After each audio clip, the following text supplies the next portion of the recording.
Telangana government ఒక sensation నిర్ణయం తీసుకుంది.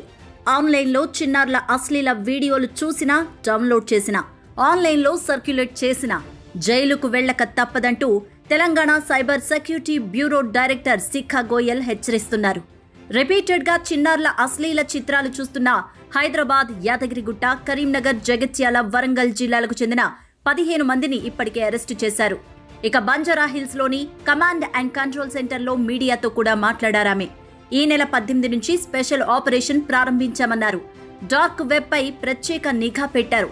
చిన్నారులకు సంబంధించి అశ్లీల వీడియోలు బ్రౌజ్ చేసినా, చూసినా, డౌన్లోడ్ చేసినా, అప్లోడ్ చేసినా వెంటనే అమెరికా కేంద్రంగా పనిచేసే national centre of missing and exploited children, national crime records bureau cyber tip line ద్వారా గుర్తిస్తున్నారు.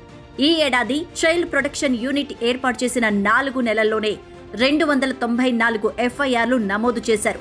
ఈ కేసులతో సంబంధం ఉన్న 110 మందిని అరెస్టు చేశారు. పట్టుబడిన వాళ్లంతా చైల్డ్ అబ్యూజివ్ వీడియోలో ఉన్న బాధితులంతా విదేశీ చిన్నారులుగా గుర్తించారు. నిందితుల్లో 19 ఏళ్ల నుంచి 50 ఏళ్ల వారున్నారు.